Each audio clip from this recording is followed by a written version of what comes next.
East Africa's soft commodity sector has been attracting global attention over the years.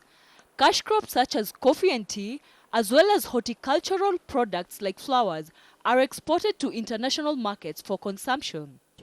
Well, I think it's a very positive outlook for soft commodities. East Africa is one of the most diverse producers of soft commodities, not just food crops, but cash crops. So, of course, tea from Kenya, coffee from Uganda and Ethiopia are well known on the international market.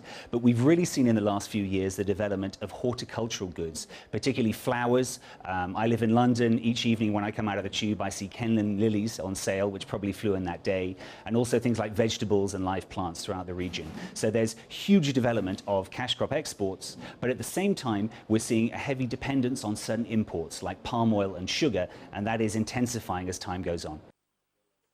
Agriculture is a key driver of Kenya's economy and contributes up to 25% of the country's GDP.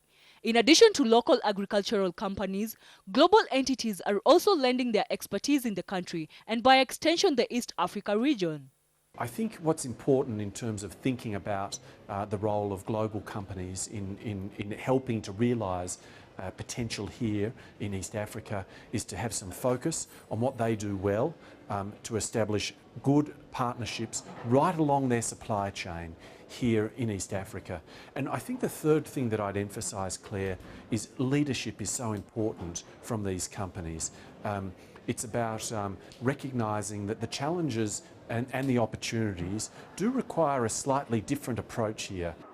Energy plays a vital role in driving trade, and economies in East Africa are looking for alternative and cheaper sources of energy, such as geothermal and wind power. There's huge growth in these markets in Kenya, Tanzania, Uganda, Rwanda, Ethiopia, and there's a requirement for quite a large increase in terms of renewable energy power and power in general. But even from the point of view of increasing capacity, obviously there's a very strong geothermal resource, which is in Kenya as well as Tanzania and Uganda, so all around the Rift Valley, which certainly can provide thousands of megawatts over the next number of years.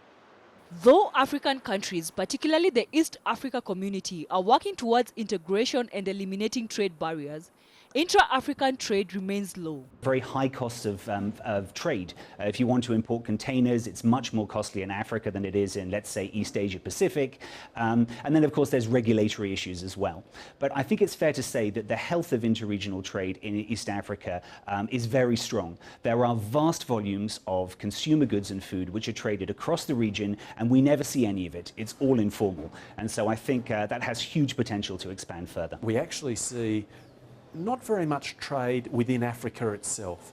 We see much more trade from outside, imports into Africa and exports to the rest of the world. And actually the trend over the last 10 years has been that imports into Africa have been growing faster than exports. And that should really be a wake-up call to many of us. But in terms of infrastructure, what I like to emphasise here is the need for local infrastructure to manage crops. How do you ensure that you lose less of the crop on the way to the market?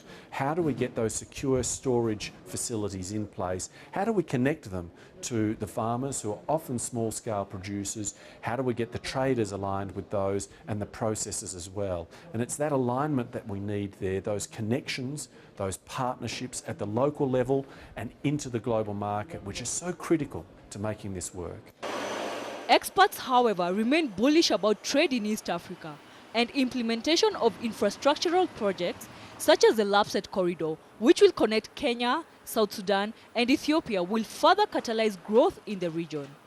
Well, I think a key issue is to reduce trade barriers. I think more integration of the East Africa community. We see more flows of maize and sugar and essential foods between the constituent members, and also investment in infrastructure. I think the Lapset project, which is currently under development in Lamu Port, could really open up a new trade corridor in the region. And I think these trade corridors will be the arteries of East Africa's trade in the future. I would say that there's much more work to be done there.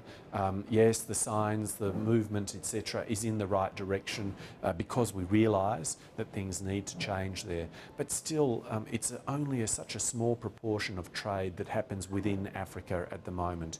And more needs to be done, more should be done. And if we are going to realise the potential, the agri-potential of East Africa, more needs to be done.